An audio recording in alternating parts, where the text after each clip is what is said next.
Okay, so let's go ahead and recite the sutra together. Uh, Again, there are two different versions because you have the one version that came with the commentary, but we're using the one that is a separate file. It's a translation by Venerable George. So let's recite this together. Thus did I hear at one time the Bhagawan was dwelling on Massa Vulture's mountain in Rajagriha, together with a great community of monks and a great community of bodhisattvas. At that time, the Bhagawan was absorbed in the concentration on the categories of phenomena called profound perception. Also at that time, the Bodhisattva Mahasattva Arya Avalokiteshvara looked upon the very practice of the profound perfection of wisdom and beheld those five aggregates also as empty of inherent nature. Then, through the power of Buddha, the Venerable Shariputra said this to the Bodhisattva Mahasattva Arya Avalokiteshvara: how should any son of the lineage train who wishes to practice the activity of the profound perfection of wisdom? He said that, and the Bodhisattva Mahasattva Arya Avalokiteshvara said this to the Venerable Sharadvatiputra: Shariputra, any son of the lineage or daughter of the lineage who wishes to practice the activity of the profound perfection of wisdom should look upon it like this, correctly and repeatedly beholding those five aggregates also as empty of inherent nature. Form is empty, emptiness is form. Emptiness is not other than form. Form is also not other than emptiness.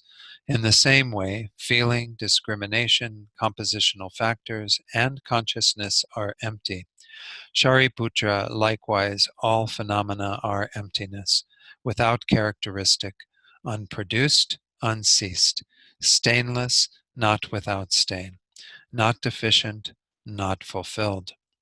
Shariputra, therefore in emptiness there is no form, no feeling, no discrimination, no compositional factors, no consciousness, no eye, no ear, no nose, no tongue, no body, no mind, no visual form, no sound, no odor, no taste, no object of touch, and no phenomenon.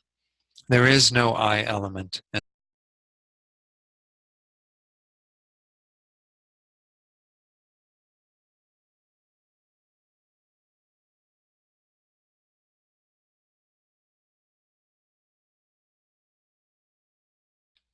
Okay, there we go. Sorry. I don't know what happened there. Must have lost a connection. So we'll continue with from where it says there is no I element. There is no I element, and so on, up to and including no mind element and no mental consciousness element.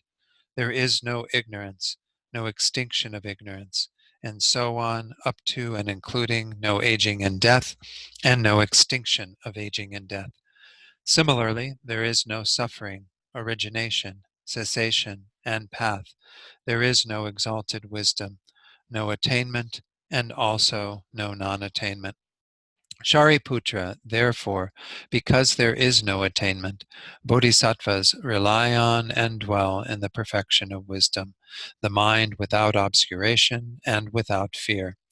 Having completely passed beyond error, they reach the endpoint of nirvana. All the Buddhas who dwell in the three times also manifestly, completely awaken to unsurpassable, perfect, complete enlightenment in reliance on the perfection of wisdom. Therefore, the mantra of the perfection of wisdom, the mantra of great knowledge, the unsurpassed mantra, the mantra equal to the unequaled, the mantra that thoroughly pacifies all suffering, should be known as truth, since it is not false. The mantra of the perfection of wisdom is declared. Tayata Om Gate Gate Paragate Parasamgate Bodhi Soha. Shariputra, the Bodhisattva Mahasattva, should train in the profound perfection of wisdom like that. Then the Bhagawan arose from that concentration and commended the Bodhisattva Mahasattva Arya Avalokiteshvara, saying, well said, son of the lineage. It is like that. It is like that. one should practice the profound perfection of wisdom, just as you have indicated. Even the Tathagatas rejoice. The Bhagawan having thus spoken, the Venerable Sharadvatiputra, the Bodhisattva, Mahasattva, Arya, Avalokiteshvara, those surrounding in their entirety, along with the world of gods, humans, asuras, and Gandharvas, were overjoyed and highly praised that spoken by the Bhagawan. Now let's do the refuge verse.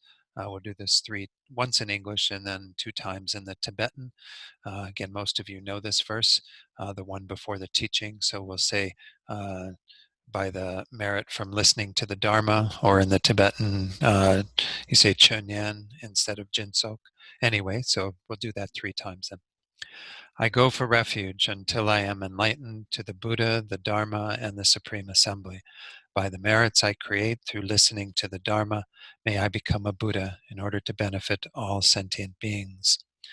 Sangye chodang soki choknam la jangchu bardu dakni kyabsu chi daki chanyen gipe sonam gi jola penchir sangye drupar shog.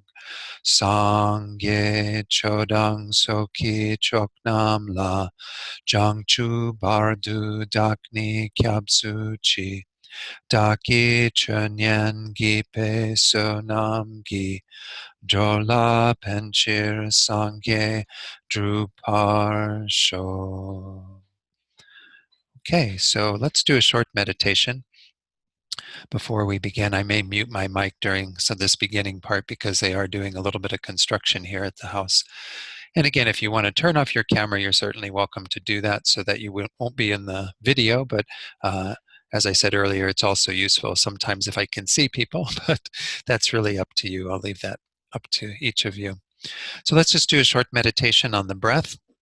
And I don't need to give any instruction on this. Most of you are familiar with this, but just choose whatever way to work with the breath that is appropriate for your mind in order to calm the mind a bit, to focus the mind. And then after a few minutes in silence, I'll lead you in a short reflection to set motivation for today.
So now let's set our motivation together.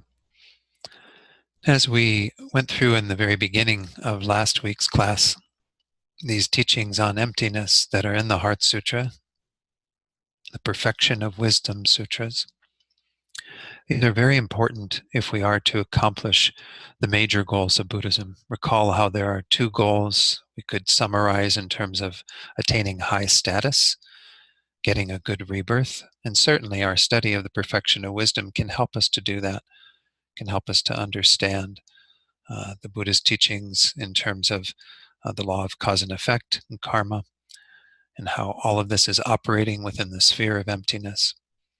But if we really want to attain what's called definite goodness, this certainty of having a state where we will never degenerate from that, where we will never have to worry, in a sense, about creating the causes for a good rebirth, because we will be free from the cycle of rebirth. We will have transcended samsara, attain the state of nirvana. And moreover, if we achieve Buddhahood, this other state of definite goodness, we can then help others to do the same. So to achieve definite goodness, we absolutely need these teachings on emptiness. We need to develop our wisdom so that we can remove all of our obscurations, those that keep us bound in this cycle of existence, the obscurations to liberation, and then also the obscurations to omniscience, those that keep us from being fully enlightened, having the omniscient mind of a Buddha, and therefore the ability to help all sentient beings immediately, directly, most effectively. So, in order to accomplish that greatest goal of complete enlightenment, Buddhahood, we need bodhicitta. We need the motivation that strives to achieve our greatest potential. Every one of us having Buddha nature, every one of us having the ability to develop our minds to that degree. So cultivate that thought of bodhicitta that is informed by understanding the immense suffering that beings are going through, not just the humans of this world, all the other beings of this world, all the other beings that the Buddha says are in the varieties of existence throughout samsara. And think that, motivated by seeing their compassion and recognizing the incredible kindness that these beings have shown us, we are connected to those beings. We may not feel connected to all of them at this very moment, but throughout beginningless time, they have played a very central role in helping each of us to be happy, to have the causes of happiness, to be taken care of, to have safety, and so on. So those two main thoughts, seeing their suffering, feeling a sense of closeness to them, we generate the compassionate, altruistic intention to become a Buddha for their sake, to use our time together here today, studying this profound sutra, as an opportunity to develop our minds to that degree, so we can eventually lead all sentient beings to attaining that exact same state. And then when you're ready, you can open your eyes fully, and we'll begin. Excuse me. So I did want to go over a couple of things in regard to the basic program requirements, because there were a few of you, I think, who are interested in doing that. Last time when I went through this, I talked about the components of the basic program, and I only put on the screen the first two. I did send you something in regard to the ethical behavior component, and if you have any questions on that, do let me know. Um, but the main one that I wanted to inform you about is that the study component, I had one thing wrong, plus I also got in contact with Olga Plankin. Olga is the coordinator for the basic program as well as the master's program for the FPMT. And so I just was curious, because I'd never done this before, and I want to make sure that the information I'm giving you is correct in terms of your ability to do the course online and have it meet all the requirements. The first thing that I did get wrong is, I don't know, somewhere along the line they decided that to get a completion for basic program include all 12 subjects. I think last time I mentioned just the 9 core ones and the 3 supplementary ones not being absolutely necessary, but it does seem like all 12 subjects need to be completed. Now, in order to engage in the 3-month final review that's further down on the screen there, you can just have completed the 9. You don't necessarily need to have completed the additional 3. But the completion does involve all 12 subjects. The 3 supplementary, oftentimes one of them is taught in conjunction with the other text. That's 70 topics is often taught with ornament chapter 4. But anyway, these are some subpoints, and I think even some of the things on highest yoga tantra are even taught as part of the tantric course. Um, so that's just something to keep in mind, is that if you do have that desire to go to completion, that you actually will need to complete all 12. And again, those of you who haven't decided to do this, it's perfectly fine to just do this course as if you were going for the completion certificate, and then you'll have it done, and can make sure that you at least have one thing should you decide to move in that direction of completing it. There were no additional comments on the completion tests, but in terms of discussion, homework, and reading assignments, when I wrote to her, she says, yes, if students attend the sessions at a distance with you teaching the subjects, that can qualify for basic program completion. And if you are satisfied that they fulfill the requirements that you set together with the center or study group, this can be considered as a regular basic program rather than online, because there are two different programs. There's the online program, which is run through FPMT, and there's an online certificate that does have some slightly different value to it. And then there's the live one, which is done through all the centers. And so she's saying that it will qualify for the live one because of me teaching it in this way. She says it does not matter that it is offered in a study group context. You would be encouraging them to do a meditation requirement, a reading assignment, some discussion together, things like this.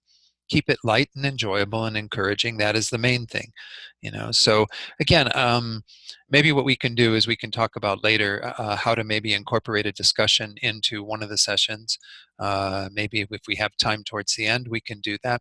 I also will be in Miami on the 15th. I think I mentioned that last time, and I'm happy to offer that sort of 7th session, and that may be more of a discussion. We can look at some questions that I might prepare and what have you. So just, again, it's useful to do the group discussion whether you're doing certification or not, whether you want to get a completion certificate or not, but we'll look at making sure that that gets fulfilled. In regard to the 3-month final review, what she said on that is she said, this may be a good moment to bring to your attention that we now host the 3-month basic program review at the FPMT Online Learning Center. So it actually can be done online. You don't have to go somewhere and spend 3 months of your life, going through the basic program with other students. So she says, Education Services takes care of program completion in this way since it was difficult for centers to facilitate the review themselves. There's an online forum that's moderated by Olga and others in the FPMT Education Department, and the option for centers to offer, for example, 3 or 4 sessions at the center integrated in the review schedule that we provide as well. So you all, if you were going to go through the entire program, could do that together as well, and you would do it through the online learning center. And then, of course, the final exam is offered through them and facilitated online as well. So one of the things we do try to emphasize in FPMT is the completion of the basic program or the Discovering Buddhism program as a way to get a completion certificate, because it does help to solidify your knowledge to a larger degree, but also it gives you the opportunity to be qualified to teach those subjects, and subjects that would be lesser than that, or in a more simplified category than that. If you want to become a registered teacher for the FPMT, there's a process for doing that, but having a completion certificate is a big part of that. So I just thought I'd review those quickly because that was something that I learned since last week, because I figured I'd better be careful what I say and what I lead people into thinking that they can do by virtue of this online program. And if there are any questions on that, maybe you can unmute your mic and we'll do that. Anyone? Okay. I have a question. Okay. The tests in case will be done when? At the end of these online classes? How is the test, when and how? So yes, for the subject completion test that I will be giving for the Heart Sutra, what I will do is provide that to you towards the end. How I like to do these is actually to give a variety of questions, and I may, if I get the time, it's kind of hard because I'm on the road right now teaching at other centers, so I don't have a lot of time, but if I get the time, I'll start putting questions together now that can be, you can start to work with, and then you'll have the test will be drawn from those questions, from questions that you've already seen before, questions that you were able to study before. So even if I don't get a chance to do that till closer to the end, I will supply you with some questions to study from. And then the exam that I give you will be questions taken from that. You see what I'm saying? And so you don't have to study something that you haven't been informed is going to be on the exam. The questions that will be on the exam will be a smaller quantity of the questions that I will give you to study from. And then what you'll do is when you're ready to take the exam, when you've kind of studied enough and you can basically sit down. I think you can probably have the sutra in front of you because I might be asking about certain parts of the sutra, but essentially have no other materials. And then you just do the exam and fill it in your computer, and then you send it to me, and then I grade it and send it, the grade back. So that's kind of how it will work, but we'll do it at the very end. And as I said, I'll try to get some questions to you at least that you can study from. We haven't gone too far into the sutra yet, so we'll try to do that. So, is that clear then, Francesco? Okay. All right. So let's go back to the slides then if there are no more questions. Okay. Oops. How did that go there? Okay. Anyway, I don't know how that, where we go. Okay. So let me just go really, really quickly because I don't want to spend too much time belabor any of these points from last week, but I just want to make sure that everyone was clear on the things that I said. And I apologize that there's so much, kind of technical stuff and a lot of different language in regard to these 5 topics that I went into a little bit, but it is kind of setting the context for what we're looking at in terms of the Heart Sutra. So the first was to understand the teachings of the Buddha and the Lam Rim. Then we looked at the 3 turnings of the wheel of Dharma, the 4 schools of Buddhist tenets, the 4 seals of Buddhism, and then from that looking at how those tenet systems vary on the basis of how they propound selflessness. So just a real brief review of each of these. I'm only going to do 1 slide for each. The levels of the Lam Rim, we're all quite familiar with the Lam Rim, the stages of the path. The first level being that which helps us to gain a good rebirth or higher status, as I mentioned in the motivation today. We don't need the wisdom of emptiness to achieve that. But the goal of definite goodness, that is either liberation, that is taught through the middle scope, or Buddhahood, complete enlightenment, that is taught through the great scope, we need to realize emptiness to attain those states. And then therefore, we have to have the correct view of emptiness. And the Buddha taught a variety of things in regard to how things exist that over the centuries have been put together into various systems that will help us to progress to that most profound view of emptiness that is taught. There were 3 turnings of the wheel of Dharma when we look back historically on everything the Buddha taught.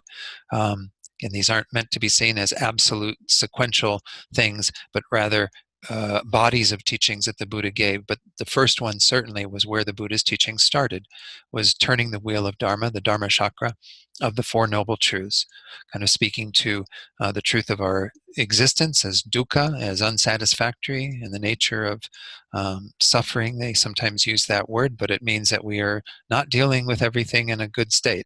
There are causes to that, the true causes of our suffering within our own minds, particularly this ignorance that we're trying to address in these teachings. Though the Buddha didn't extensively teach the methods for overcoming that ignorance in this first wheel turning. Then the truth of cessation, the 3rd noble truth, that we can have an end to dukkha, and there is a path that leads to that.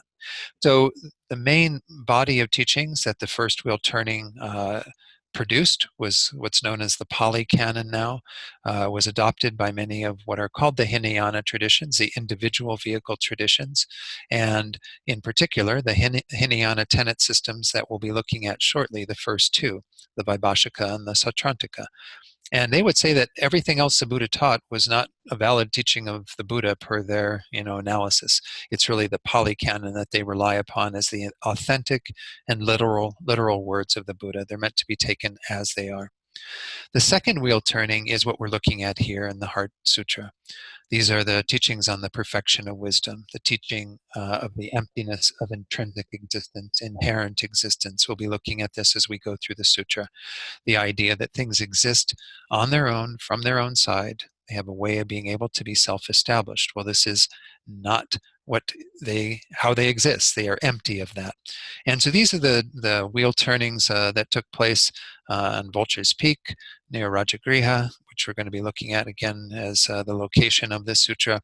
And they were very profound teachings. There are many of them. The Perfection of Wisdom Sutras are quite extensive, but we'll get into that when we get into the teachings today. The third wheel turning is where the Buddhists made a fine discrimination between what does exist and what doesn't exist for those disciples that maybe weren't quite ready to adopt the full view of the Prajnaparamita, the perfection of wisdom. And another part of the third wheel turning, by the way, are the teachings on Buddha nature, which of course are adopted by those following the second wheel turning, which are the middle way schools. The third wheel turning, though, was primarily intended for the mind-only school, the Chittamatra school, because they have a different way of presenting phenomena and how things exist and what selflessness is, what emptiness is. So on the basis of those three wheel turnings, we do see that the 4 individual tenet systems can be identified.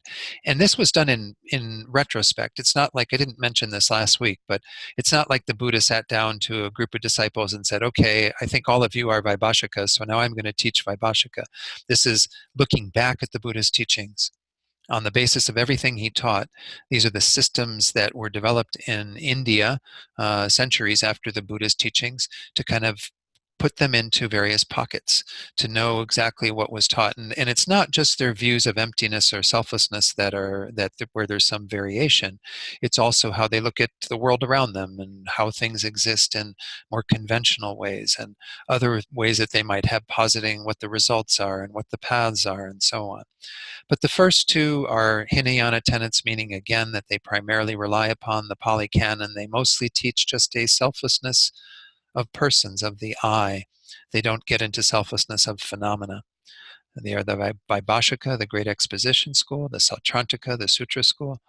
The Mahayana tenets are more universal in terms of their aim, and so they teach the selflessness of phenomena, primarily so that those bodhisattvas who are intent upon achieving Buddhahood have the means to do that. And in the Chittamatra, the mind-only school, that is a unique path to the bodhisattvas.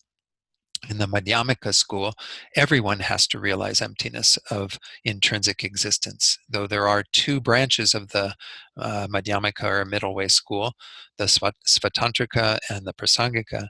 The one that's said to be the highest view is this Prasangika, consequence middle way school. And that's what we're studying in the Heart Sutra. Again, hopefully you'll have an opportunity, and this is something that is part of the basic program, is to study the tenet systems, to be able to know them inside and out and all their various ways of propounding phenomena and so on. So this is just to give you the context that this is where what we're really looking at. It's so that you have some confidence that this is the highest point of view, that the emptiness that we're studying is meant to be the final solution to attaining liberation and enlightenment, as we saw in that earlier point.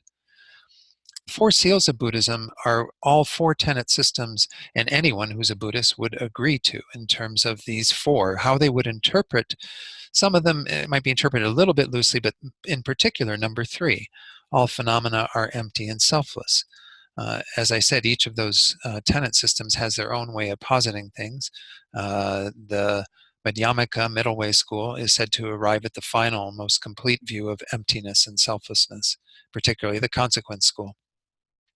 But essentially these 4 are that all things that are produced, composite phenomena, are impermanent, meaning they change moment by moment. They don't stay the same for even a second because everything is in constant flux, constant change. Secondly, all contaminated things and events are unsatisfactory, meaning everything that arises through the force of our ignorance, all the phenomena that is created through the force of our karma and so on, that's together with our ignorance, all of this is unsatisfactory. It's in the nature of dukkha. And then the third, as I said, is where there's some variance, what is meant by empty and selfless. And then finally, the fourth, all of the schools of Buddhism would agree that nirvana is true peace, that attaining that state of nirvana is what will actually be the complete pacification of all dukkha, all the unsatisfactory states that we've experienced. The final thing, whoops, went the wrong way. The final thing that we went into last time were the types of selflessness. I'm not going to go into the great detail I did last time. Selflessness of persons and selflessness of phenomena other than persons are the two main categories. Because as I said, the lower tenet systems do speak to a selflessness of persons that is a much grosser, coarser way of looking at it. But they don't teach a selflessness of phenomena in a more profound way. They say that these particular types of persons don't exist, so therefore the phenomena in the world that are objects of use of those persons don't exist. But they don't go to the extent to saying the phenomena themselves don't exist in a particular way. So again, this term selflessness, we'll be exploring this, but it means lacking a particular type of self or identity. And what we're talking about in the highest point of view is that both persons and phenomena other than persons, all things that exist, lack intrinsic or inherent existence.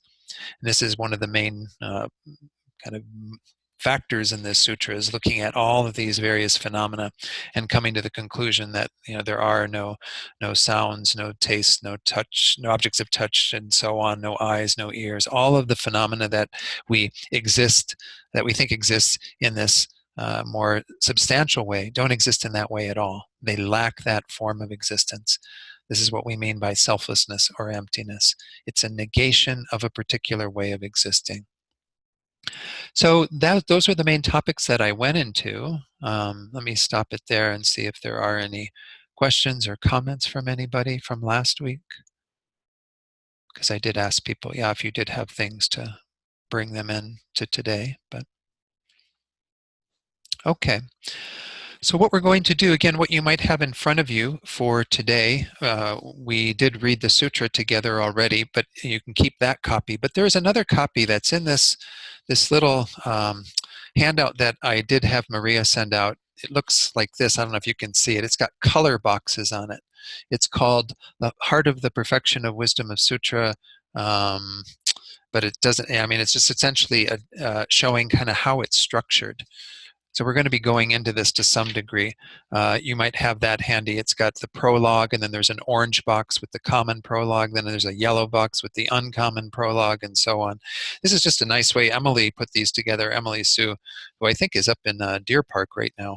Anyway, she put that together, and it's a very nice way to kind of know what's going on in the sutra.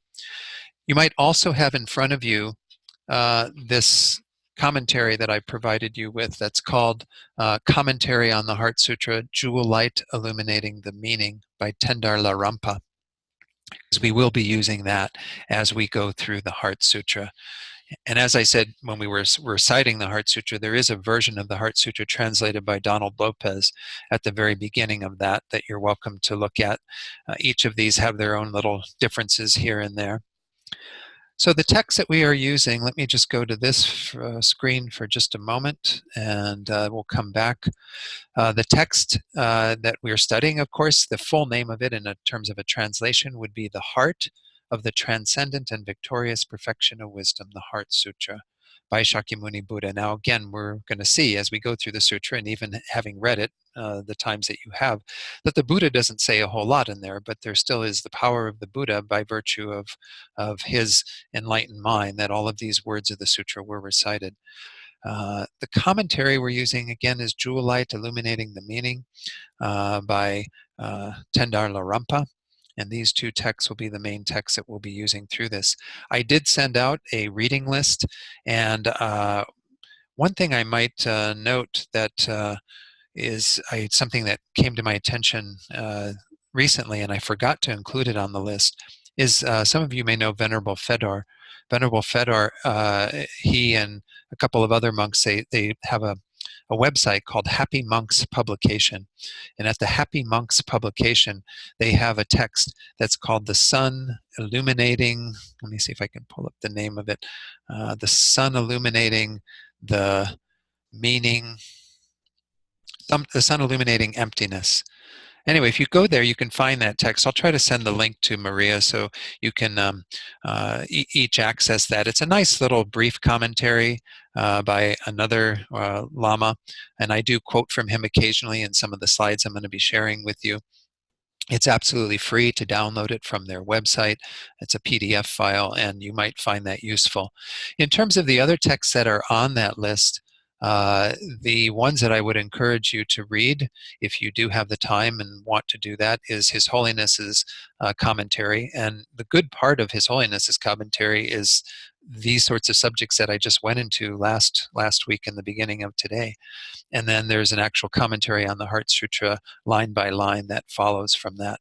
The one by Geshe Sonam Rinchen that is also on your list, I think, is really quite useful because it follows our commentary. It seems to be kind of directly feeding from the commentary that we're studying. So I would encourage you to read that one as well. Again, that it's probably been republished. This is the version I have. It says the Heart Sutra, an oral teaching by Geshe Sonam Rinchen, and that is on your list. Another book that kind of I had it in 3 topics. The first one was the commentaries on the Heart Sutra. The second one was books on the middle way point of view, the Madhyamaka teachings. The third one was the various views of the tenet systems. I didn't realize till after I sent it to you that the first one that's there, Cutting Through Appearances, is a really pretty difficult text. The one that you might find more useful is called Appearance and Reality. It's a very thin book by Guy Newland. And Guy Newland in there goes through each of these tenet systems that we looked at and talks about how they see appearances and reality. What is their view of selflessness? So it's really a much more useful book than the ones I put on the list. So I apologize for that. I somehow missed that when I went through. I saw Cutting Through Appearances and I thought, oh, there's the book by Guy Newland, but I didn't look at anything else, and it's not. That's the book by Jeffrey Hopkins and can't remember, Geshe Sopa, I think it is. The one that's most useful, I think, for this type of study and that's a little bit easier to read is Appearance and Reality, again, by Guy Newland. So those are, again, just some additional readings I would encourage you to do as part of this course. Let's see now in terms of, I don't know if I need to go to, let's stop the share right here. What I'd like to do then is go into the commentary. You'll notice, as I mentioned last week, that the commentary has about 9 pages of a whole bunch of stuff that I'm just not going to go through line by line because I just don't know that it's so useful. I will touch on a little bit of it, mostly towards the beginning of those pages. So if you go to page 3, where the commentary begins, this is again the commentary by Tendar Larampa. There's some verses, and I'll read those. I don't know that I'll make a lot of commentary on them. Usually every text begins with some form of a homage, something to kind of set the tone for it, if you will, to show that there's great reverence for one's teachers and the great guides of the past that have led us to being able to study this text. So I think it's kind of nice to read it, but we won't dwell on it for that long. In these verses, he says, the bee of clear awareness gathers the honey of precepts from the Kadam instructions. Contentment comes from the good taste of the doctrine. May I be protected with excellent fortune by the supreme spiritual friend, the glorious one who bears the banner of the subduer's teachings. So again, you can find there's footnotes to a lot of these, but sometimes all they do is give like the Tibetan or whatever. The Kadam instructions come from the great Kadampa masters who followed from Lama Atisha. Lama Atisha came to Tibet about 1,000 years ago and began the view of the stages of the path in terms of the 3 levels, the Lam Rim teachings. And those who followed from him have come to be known as the Kadampa masters. He taught most of these kind of teachings of Lojong and so on to his heart disciple, Dromtonpa. And Dromtonpa had several disciples, and all of those, they kept those teachings somewhat secretive, but eventually did share them with the world. But again, the Kadam instructions are very precious. They come directly from Lama Atisha and are the ideal way to practice. I don't know if there's anything else in there that needs explaining. The next verse, I pay homage with the crown of my head at the lotuses at the feet of Munindra. Munindra is another name for the Buddha. The gold mountain of his form body is surrounded by the light of the major and minor marks. Every holy body of a Buddha is adorned with these. There are 32 major signs or marks and 80 minor ones. I won't go into all of those, obviously, but the form body, this body that Buddhas appear most completely in, supreme emanation body or what have you, that shows all of these different signs of having completed the path. In the ocean of sport of his auspicious speech are reflected the objects of knowledge. The sun of his mind destroys the dark troubles of the world. So he sort of starts off with paying homage to the Buddha in that verse. Then goes to the goddess Sarasvati, graced with the glory of youth, like a goose playing in a lotus lake, remain happily in the clear pond of my unmuddied mind, and bestow upon me supreme courage. I'm not absolutely sure why Sarasvati is mentioned here. She's a Hindu goddess, but nonetheless she shows up in Buddhist teachings here and there. Apparently, she's shown in some tantric contexts as the consort of Manjushri, but I really don't know much about all of that. I'm not sure why this verse is there, and none of the commentaries that I follow really go into these initial verses. But nonetheless, if she's related to Manjushri, Manjushri is the Buddha of wisdom, and so you have some invoking of that kind of idea of. But apparently, like she's in Hindu tradition, she's a goddess of music. So I don't know. The next verse, where we get back to kind of those beings that we've heard of, I respectfully revere Nagarjuna and Asanga, whom the conqueror himself in countless scriptures showered with flowers of explicit praise, saying, they are valid persons unmistaken. I know Nagarjuna was prophesied. I'm not sure about Asanga. I guess he probably was. These two are known as the sort of charioteers, those who set the track of the two Mahayana traditions. So Nagarjuna is the one who expounded upon the Perfection of Wisdom Sutras and created the Madhyamaka, the middle way. That's that second wheel turning. Whereas Asanga used the teachings of the third wheel turning to propound Chittamatra, the mind-only teachings. So they are the two who set out the Mahayana tenets, and they're both quite renowned and both amazing masters in terms of the legacy of teachings that they've left us with. So this is the reason why they're being paid homage here. And then the final verse. Although the bee of my mind cannot comprehend the vastness of the sky of topics of the profound perfection of wisdom, this discourse, holding as much as can be taken with the point of a hair, is made to refresh those who seek much hearing. So he's saying that essentially this is a sort of verse of humility. This is very common in the teachings.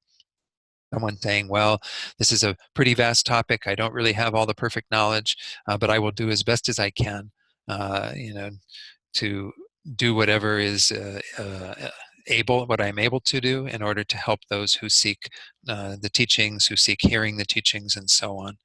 So this is, again, speaking to a lot of the common points that usually happen in a homage. Usually there is some sort of determination to set out the text with that idea of being very humble in the scope of looking at something as profound as this sutra. So here it says that the explanation of the meaning of the Heart Sutra has two parts. This first part that's called the general meaning is where he goes on for about 9 pages, and it's not really, I don't even know why it's called the general meaning, because it doesn't really speak that much to the general meaning in my mind. It's talking about a few peripheral points that I don't know that we need to, again, go into all of them. And then the second part is the main part, the meaning of the parts of the sutra, and that's where we'll get into the actual text. So let me go to the screen and just show you, again, the main topics that are in this. This is what we just went through. And by the way, what I'm going to do as we go through this is use what's called a hierarchical outline, alternating between a number and a letter, because it's not a huge outline anyway, but essentially we just saw that the explanation has kind of 2 parts, the general meaning and the meaning of the parts. And so anyway, we'll get into that and kind of go through that. I guess actually I didn't need this first one. I didn't do my hierarchical outline quite correct. We could just say that the explanation of the meaning of the text has 2 parts, but it's okay. It's perfectly fine. Go to the next slide. The general meaning. These are the topics that I picked out in these first 9 pages, and we're just going to talk about them briefly and go to the commentary here and there. First is, who is the speaker of the sutra, and what is the nature of his speech, of the Buddha's speech? From what do the sutras arise is a very brief little paragraph, and then where were they taught is also fairly brief. And finally, when were they taught? And as part of when they were taught, the Tendar Larampa also goes into kind of a lot of different uh, talking about the various Perfection of Wisdom sutras, because there are a variety of them and so on. So these are the four main topics that we're going to look at. So with that in mind, let's go back to the text. And the very first one, kind of who's the speaker and what is the nature of his speech. So as it says there on the bottom of page 3, the speaker of the Perfection of Wisdom sutras is Shakyamuni. As I said, Shakyamuni doesn't say a whole lot in the sutra. He's in a meditative equipoise, on emptiness. And at the very end, he just says, well said, and so on. Just a couple of sentences. The main part of the sutra is taught by Avalokiteshvara. But nonetheless, the Buddha is involved in that. And as we're going to see when we look at the ways in which the Buddha's speech can take form, can be manifested. And then it says there are a variety of assertions among the Buddhist philosophical schools, all these things that we just looked at, concerning the nature of his speech.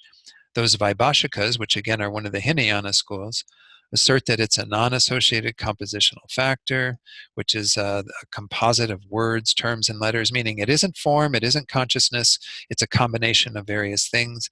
The Sautrantikas, the other Hinayana school, assert that the nature of words, terms, and letters is external form. So this is another way that they set this out. Like I said, in the tenet systems, they go into not just how emptiness is or selflessness, they go into even how things exist in the world. The Prasangikas, which is the most important one, that's what we're studying, it says because they agree with the world, assert that the word of the Buddha is sound, it's matter. Essentially, when we talk about impermanent phenomena, we say there's three categories. The first is form, which includes everything that is material, everything that arises from matter. Sound is the vibration of molecules and so on. The second one is consciousness, which is mind. Obviously, that's an important one in Buddhist study and what have you. The third one are these non-compositional factors, which are neither mind nor matter nor form. So here it's simply saying that according to Prasangika, it's sound. It's the sound of the Buddha's voice that is being providing us with teachings and so on. The Chittamatrans, the mind-only school, go on to say this kind of more complicated thing that I'm not going to spend time going through because essentially it pertains to their tenets. They are called mind-only because they feel that everything arises from the mind, from within the mind, the karma that's created that is imprinted on the mind and that gives rise to various appearances of things outside of ourselves and ourselves knowing them, but this is all arising from within the mind. So the important thing here just to know is that the Buddha's speech is essentially sound. I don't know how important that is in regard to our study of the Heart Sutra, but I just thought I would go through that in that brief way. The second topic is towards the about not quite 2/3 of the way down the page on page 4. It says next, whence do this Perfection of Wisdom sutras arise? Where do they come from? They arise from the mouth of the Buddha, as well as from other persons due to the power of the Buddha's blessing. So we will look at the various ways in which the Buddha's speech can take form, but this is one of the main ones that happens in this sutra, is that it's through the power of the Buddha that Shariputra asks the question to begin with of Avalokiteshvara, and it is through the power of the Buddha that Avalokiteshvara then answers that question, being spurred on to provide this perfect teaching on the perfection of wisdom that's in line with the Buddha's thinking as well. So we will discuss that a little bit more later in terms of the various ways that sutras arise, that the Buddha's speech can arise. Where were the Perfection of Wisdom sutras taught? On Vulture Peak. And there's like 5 different explanations about why it's called Vulture's Peak. And perhaps some of you have been to Vulture's Peak. I haven't had the good fortune of going there.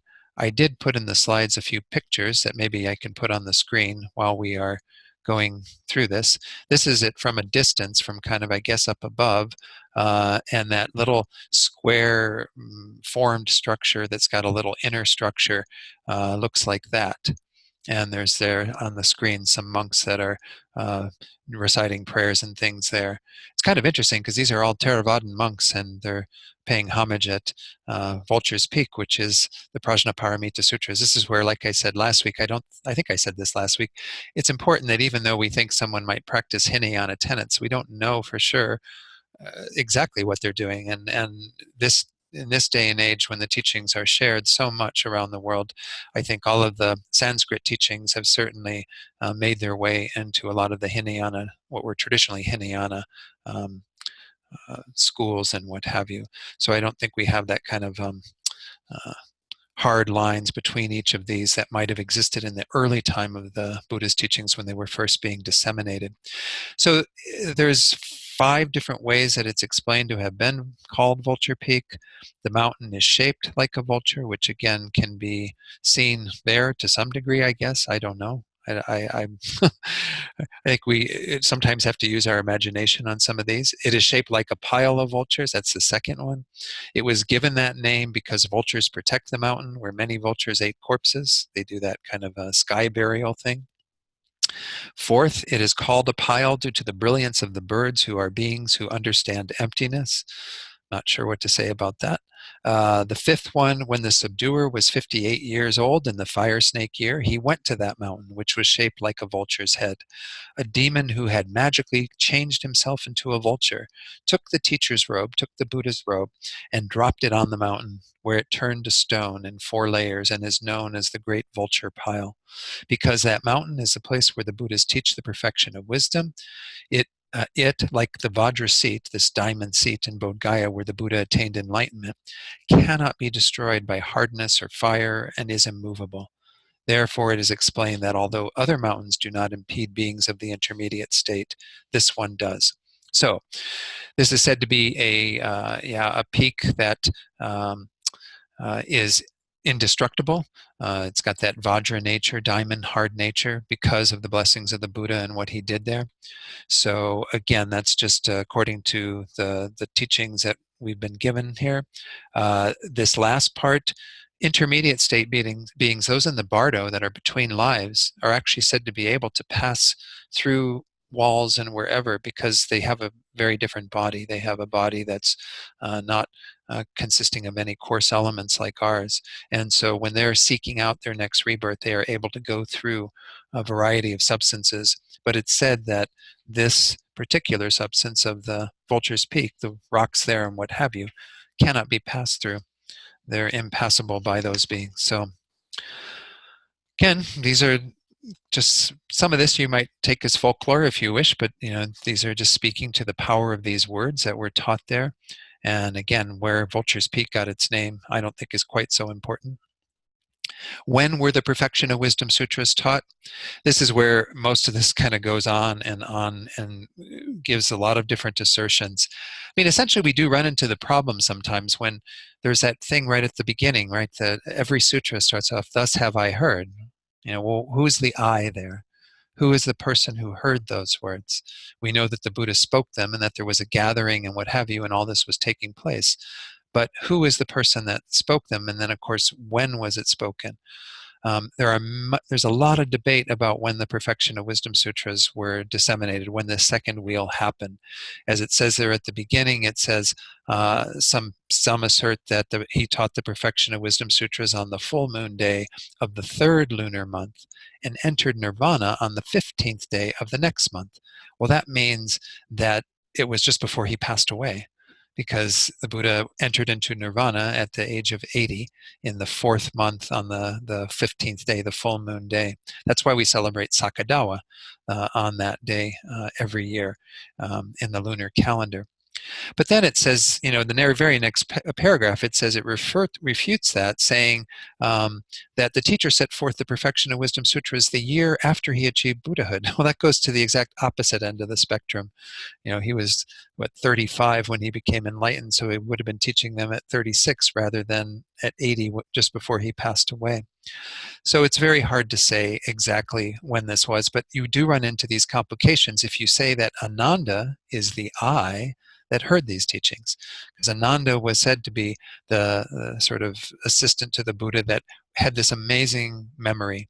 It is said that if you practice deep concentration, that you can attain the dharani of non-forgetfulness, meaning that you have the ability to retain all the teachings of the Buddha, or whatever it is that you're, hearing, reading. We might find that kind of hard to believe, but these skills of the mind that can happen due to the mind having been focused, developed to a greater degree, are said to be able to occur. So anyway, Ananda had this perfect knowledge of all of what the Buddha taught, and of course they put it down in writing after the Buddha's death at various councils and what have you. So what he goes into here that I just don't feel it's worth spending a lot of time on is all the complications around Ananda and whether he was the one who heard the teachings. And some people say, well, no, it must have been Vajrapani. Vajrapani, you may know this name, of course, Vajrapani Institute in Boulder Creek is one of our centers. Vajrapani is said to be kind of encapsulating the power of all the Buddhas. There were 8 great Buddhas who appeared as 8 bodhisattvas, very high-level bodhisattvas in the retinue of the Buddha during his time. And Vajrapani was one, Manjushri, Avalokiteshvara, Ksitigarbha, 4 others. Anyway, the idea is that those 8 Buddhas that were appearing as bodhisattvas, trying to show that aspect, they make the argument at one point that they must have been the ones that wrote it down, because they're the ones that have the ability to fathom those teachings, because they were demonstrating that perfect knowledge on the bodhisattva path and what have you. But nonetheless, some people say, well, no, Ananda still could have done it, even if it wasn't his sort of teaching, because Ananda became a foe destroyer. It's not said that he became a Buddha. He was following the path to individual liberation. So it is possible that Ananda wouldn't have been able to comprehend these teachings, but people say no, he was able to comprehend them because of the power of the Buddha. So there's a lot of this kind of debate that goes on in these pages. The rest of page 5, going to the next page, page 6. Maybe the only paragraph I'm going to spend any time on page 6 is this almost middle of the page where it says the perfection of wisdom sutras are renowned in Tibet by names such as the 17 mothers and sons. These are the 17 perfection of wisdom sutras. But the most important ones, however, are the 3, and we'll see these on the screen a little bit later today. The vast, the intermediate, and the brief. So you have one that's in 100,000 stanzas. You have one that's in 25,000 stanzas, and one that's said to be the brief at 8,000 stanzas. But obviously the Heart Sutra is much briefer than that. It's said to be only 25 stanzas. And it's one of the shortest Perfection of Wisdom sutras. I think it is the shortest of the Perfection of Wisdom sutras.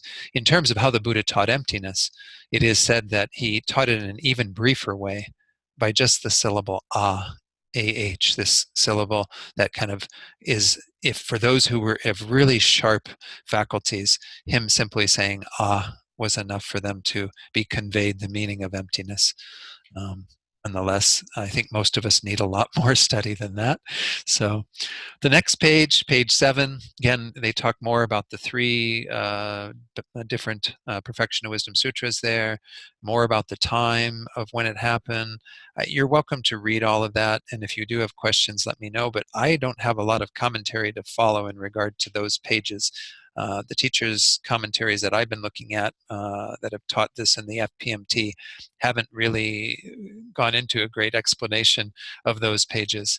So we can maybe just go, this last bit on page 8 going into the top of page 9 has to do with kind of how the sutras are measured in terms of what's a stanza and the strokes and all this stuff. I feel like it's way beyond what we really need to know in order to study this sutra. The few points that I went through are hopefully to give some context in terms of this body of teachings. So it is said that the Perfection of Wisdom Sutras, the whole variety of them, were taught on Vulture's Peak. And one of the assertions in our commentary even says that the 3 main ones that I just pointed out were taught simultaneously, which is kind of hard to figure out. The Buddha's speech is said to be very powerful in terms of being able to convey a variety of things at the same time, even to different people in the audience. I think I mentioned this last week.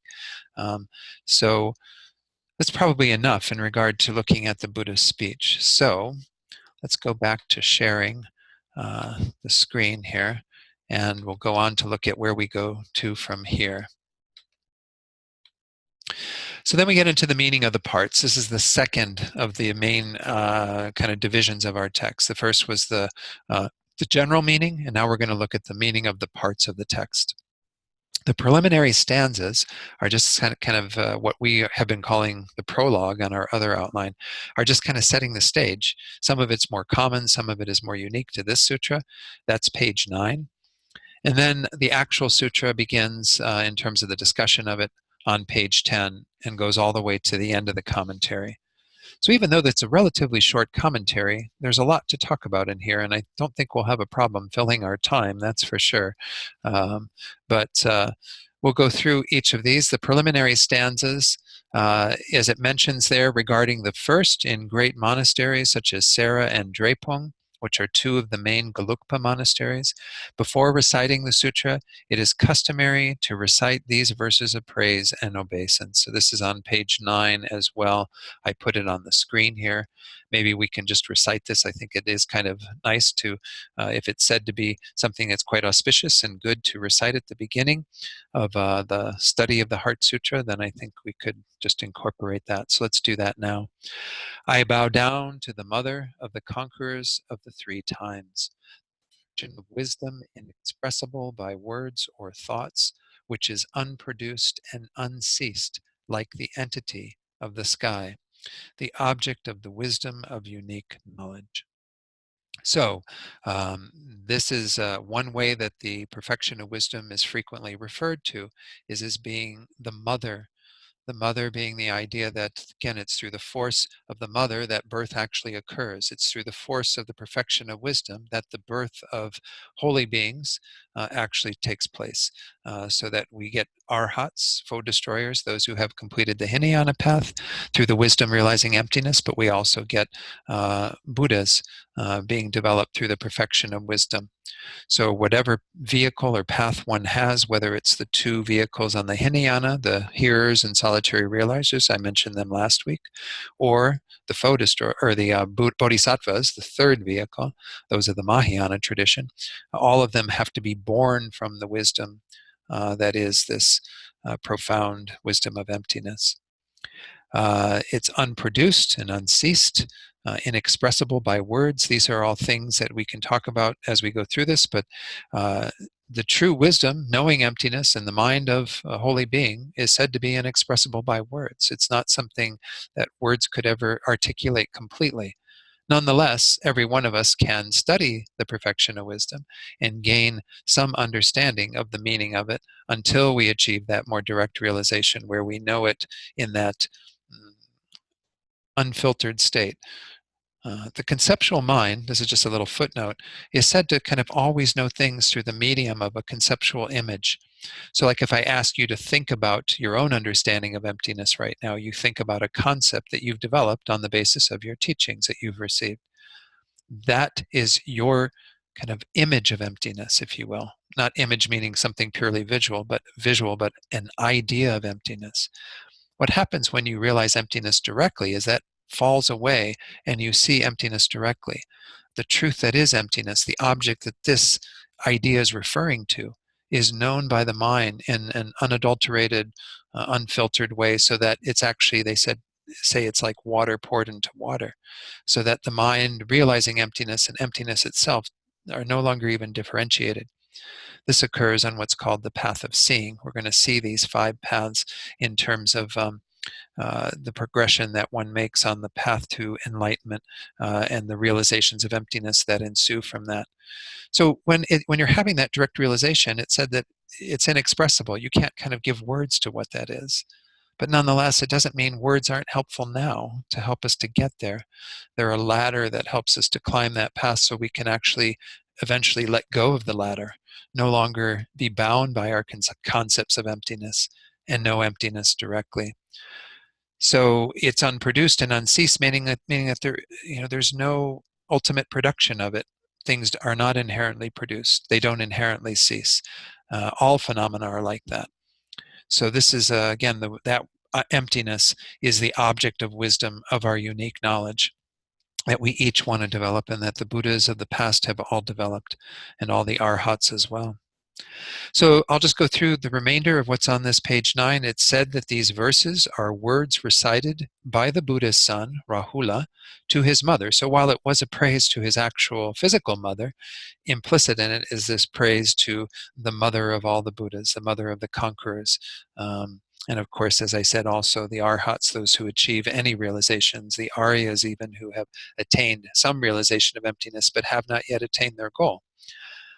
And it says the meaning is that the wisdom that goes and is gone beyond samsara does so by means of the wisdom that directly realizes emptiness. That wisdom is not an object that can be expressed by speaking words or thinking thoughts, as I just said. But that wisdom is what helps beings to go beyond, to transcend samsara, to attain nirvana and Buddhahood. Then it says, because that wisdom is not created by way of its own entity, it is not destroyed, but like the expanse of the sky, is the negation of being established by way of its own entity. So this is true for all phenomena, that nothing is created by way of its own entity. This is the reality of that emptiness is speaking to, is that while things appear to exist that way, nothing whatsoever exists on its own, established from its own side, by way of its own entity. These are all the different terms that are used to describe this fictitious way that we think things exist, that we're negating when we come to realize emptiness. Emptiness means they're empty of existing in any of these ways.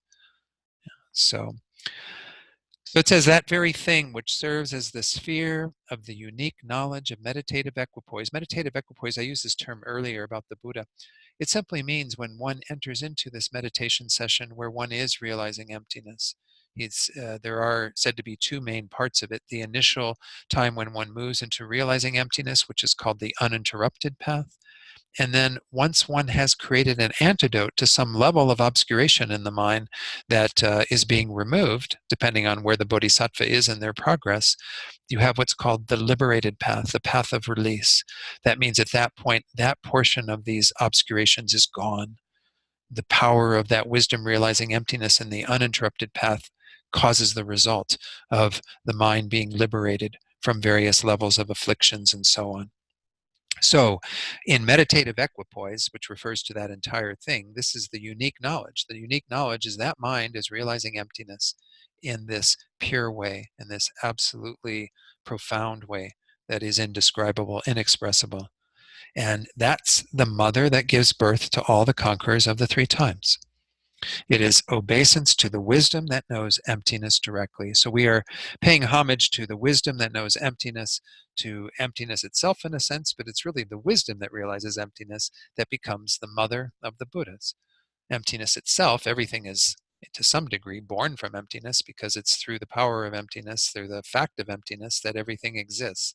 Because things don't exist inherently, they arise. They cease, they change.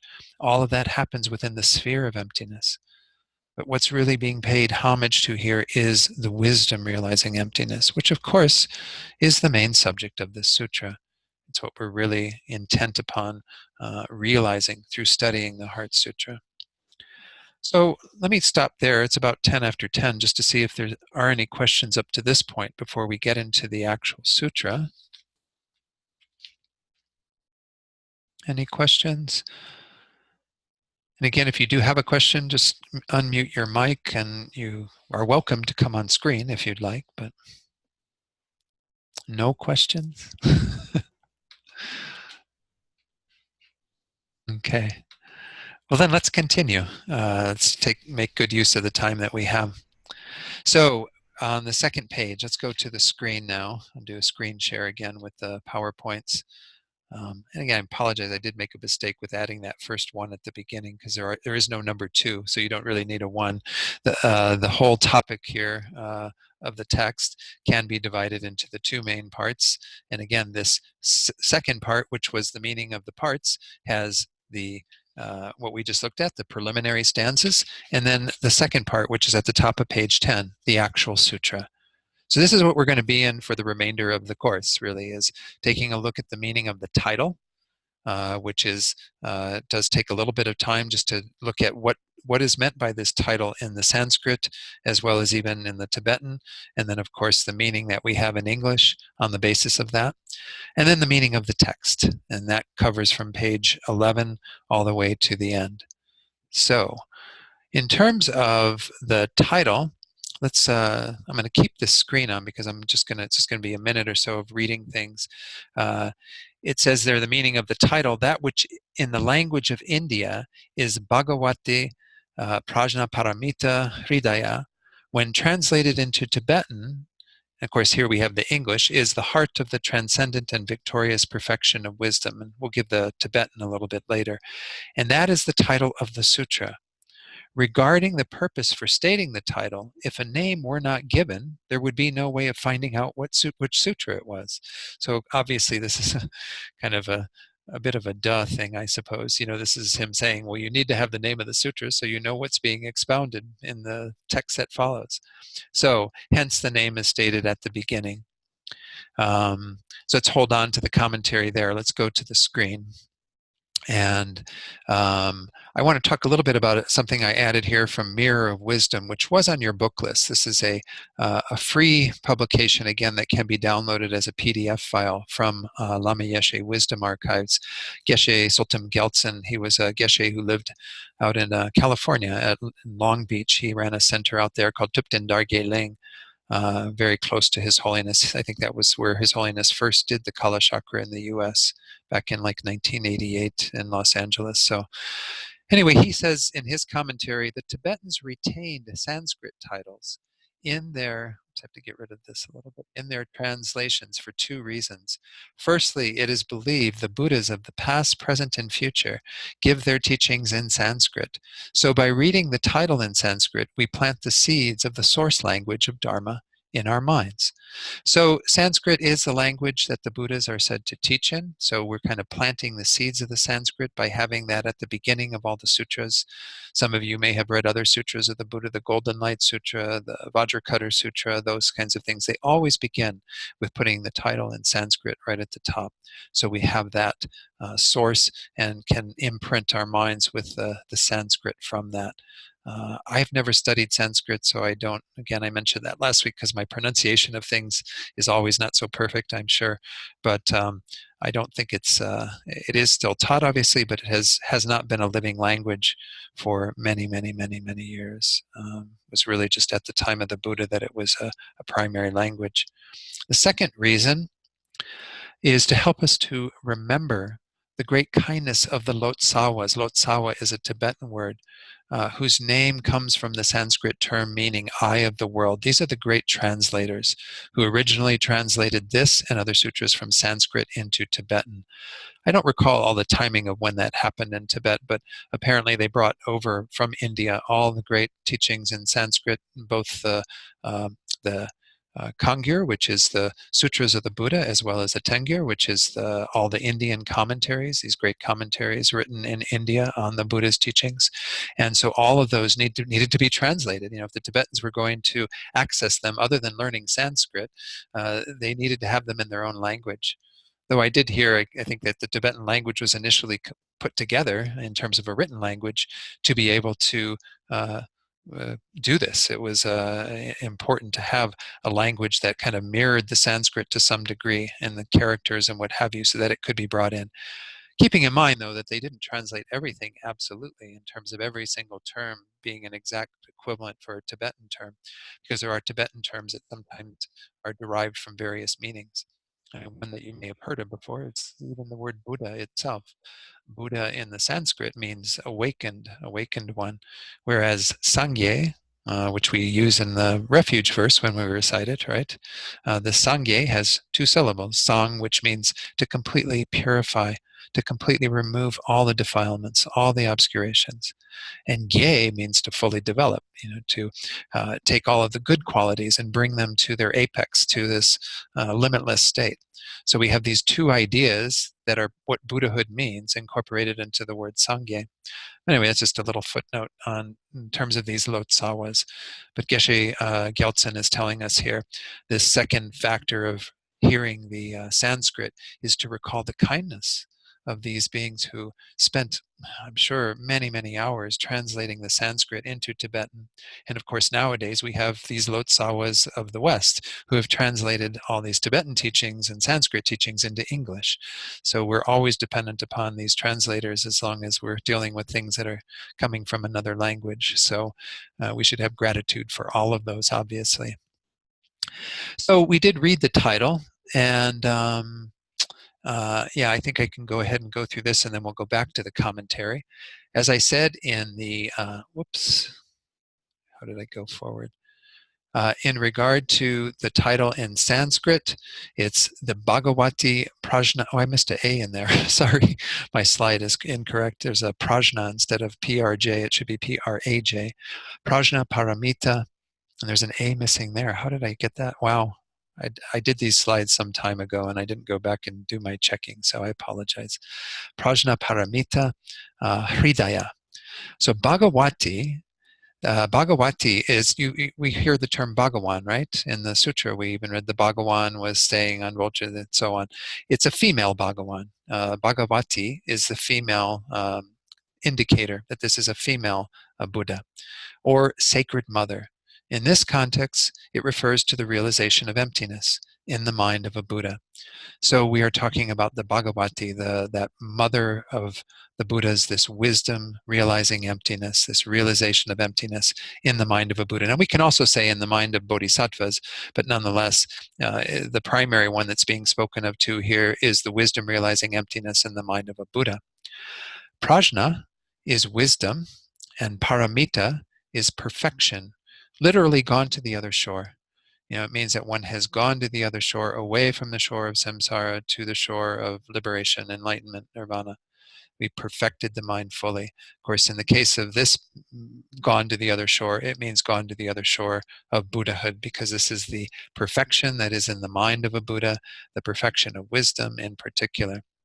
Hridaya means heart or essence. So this is the essence of the perfection of wisdom, the great, sacred mother. This is one way we could translate that. In terms of Tibetan and how this would be pronounced, what we have in Tibetan, those of you who don't know this, I am trying not to be too technical, but whoops, how's it going? Somehow it keeps changing even though I'm not doing anything. Tibetan has its characters. Some of you may have seen the characters. They all have kind of a head to them, meaning like there's a base and then something's drawn underneath them, usually under the base. And you have different characters that represent different sounds, different letters of their alphabet. And they have kind of 5 main vowel sounds, and they have a variety, I think 26 or so different consonant sounds. And so when they also have some letters that are used that are called prefixes, and some that are suffixes, and they also even have subscripts and superscripts, meaning they're underneath and above each of the letters. But anyway, when you put all these together, you have to have a way in English to kind of transliterate, to be able to say, well, how does that referring to the particular characters? So there's this great, I think, kind of a genius named Wiley. I don't know what his first name was. And he developed a way of using English letters to be able to talk about what the Tibetan is. And so you'll see these things like we have in front of us that have a B and then a capital C and then an OM. It means that C is the main letter. The B, or the Ba, is a prefix that isn't pronounced. The prefixes and suffixes are never pronounced. The subscripts and the superscripts sometimes change the pronunciation, but nonetheless, anyway, that's why it looks really weird. This is pronounced chom. Chom den de ma she rap ki paro tu chinpe ningpo. So that ph represents a ch sound. Oops. And then this pa with the I is a pe, and then again ningpo because the S isn't pronounced. So anyway, let's go through each of these and kind of pick it all apart. Chomdendema, this is the same as Bhagavati. It means chom, destroyer, to overcome or conquer.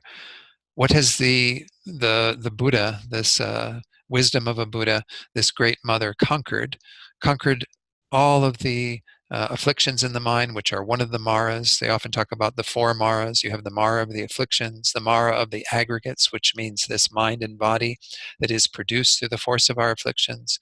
The Lord of Death, the Mara of Death, which means that essentially all of us are bound by the cycle of existence to be born, but to eventually have to die from each existence, to have an end to that particular part of the cycle and then begin the cycle again.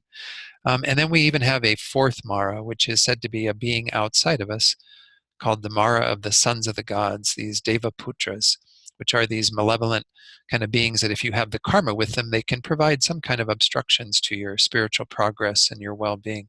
But nonetheless, all of these things, all these opposing factors, whether we talk about the four maras or anything else in our own minds that becomes a problem for us, have been completely overcome. This is what the wisdom of emptiness does. It completely destroys all of these. Den, the second syllable, that's that LDAN, it's pronounced den.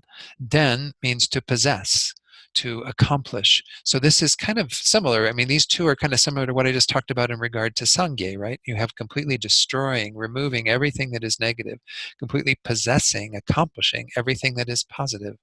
So when they put this word together, that means Bhagavati, Chomden Dema, they incorporated into it various ideas that this is the wisdom that completely destroys, the wisdom that completely develops all of our positive qualities, accomplishes all of the goals.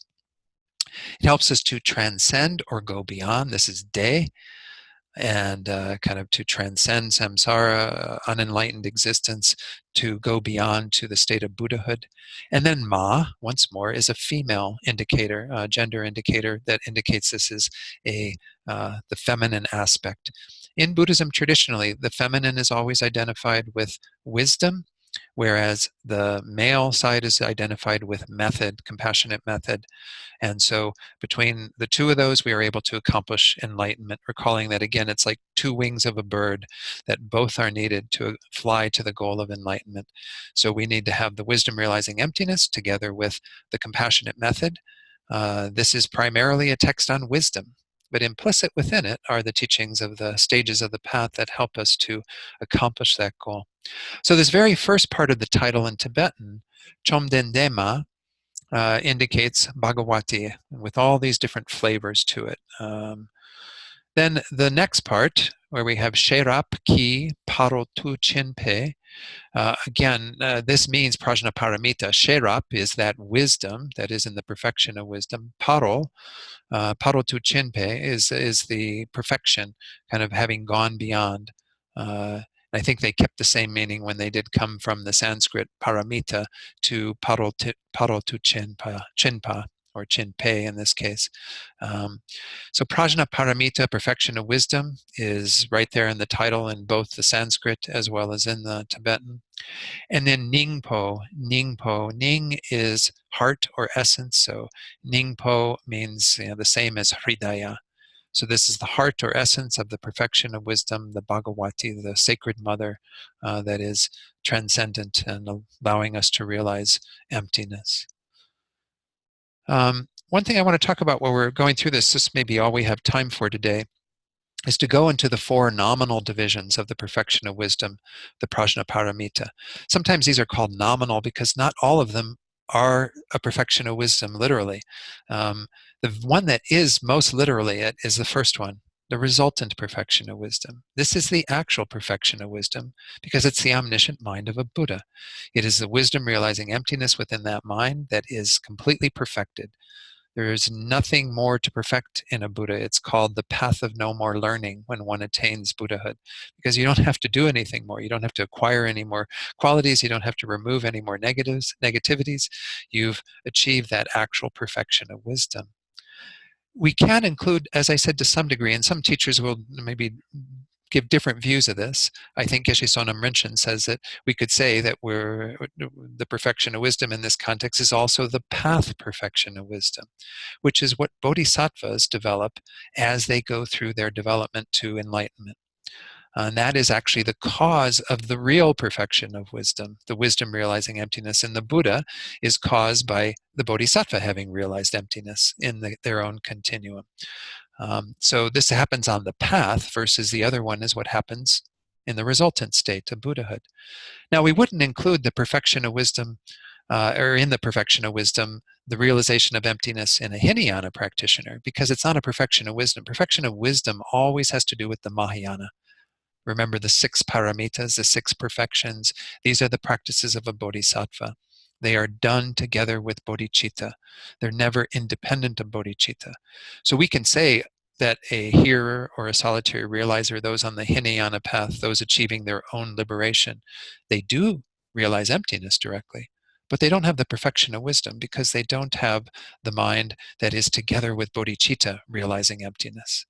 Sometimes that's even called ultimate bodhicitta, when the bodhisattva realizes emptiness.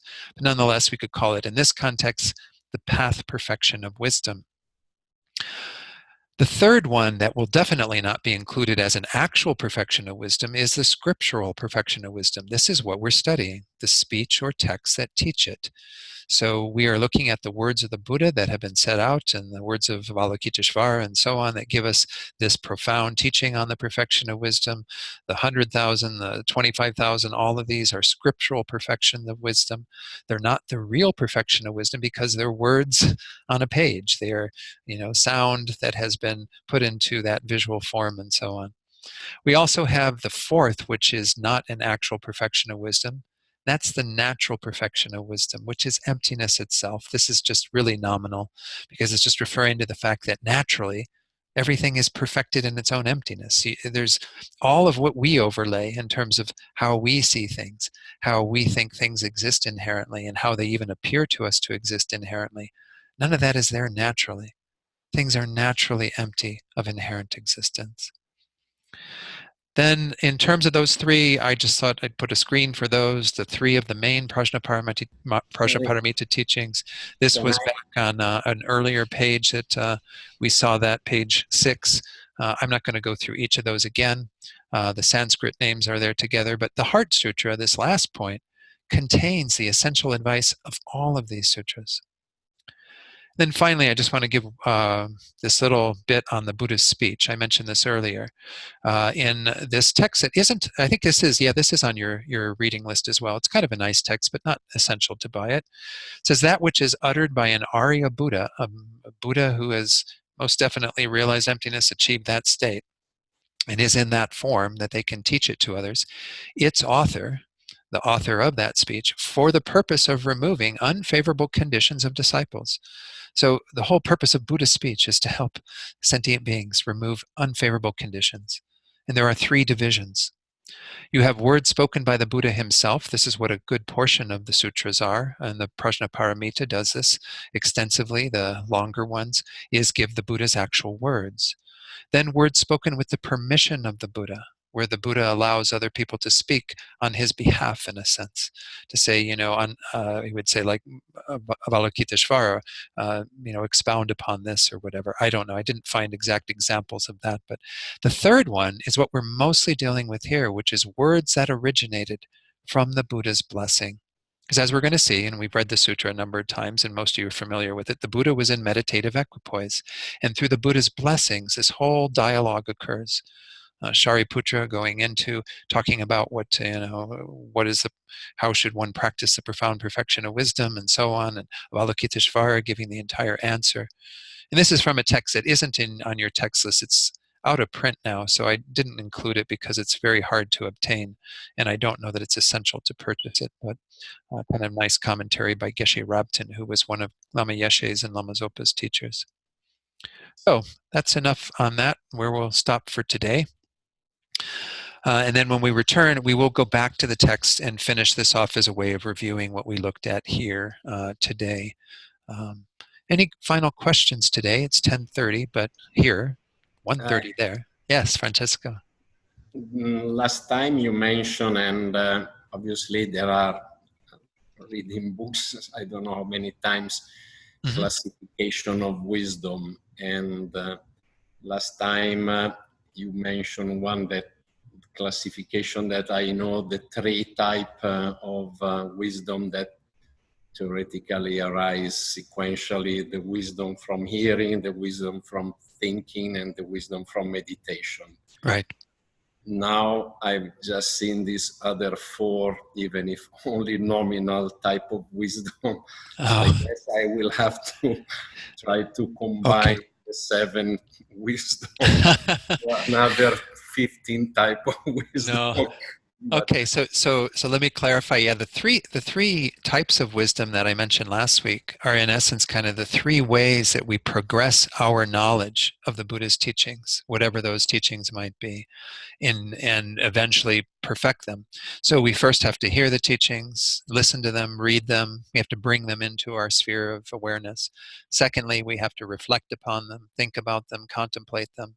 And thirdly, we have to really eventually, at some point in our spiritual path, develop a profound meditation, realizing that. That's the wisdom arisen from meditation.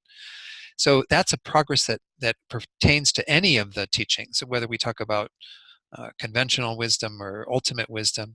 The perfection of wisdom that I just went through, these four categories, are kind of four ways of looking at what we call perfection of wisdom only, which is really ideally, it's the first one, the perfected mind of a Buddha that has that wisdom that is never going to move from that state. It's always going to be aware of how things actually exist, both conventionally and ultimately. But nonetheless, there's also the path perfection of wisdom when the bodhisattvas develop their mind. So these are more or less talking about different ways that this particular aspect of wisdom, which is the wisdom realizing emptiness, can be manifesting, either in the mind of a Buddha, the mind of a bodhisattva, in written words, which is the scriptural perfection of wisdom, or in the natural state that everything exists in. But there it's quite nominal, because we can't say that, this cup has a perfection of wisdom, because it's not consciousness, it's not awareness, it doesn't have any way to know emptiness, but it is naturally empty of inherent existence. All phenomena are naturally empty of inherent existence. So it's a slightly different categorization. It's not meant to be four more wisdoms to tack on to the three wisdoms we talked about last time.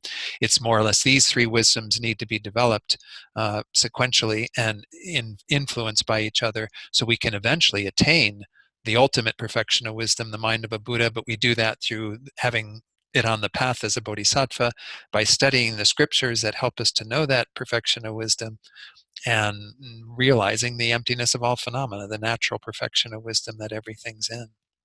Does that help a little bit? yes, thank you. Okay. All right. Thanks for that question. Yeah. All right. Any other questions? Okay.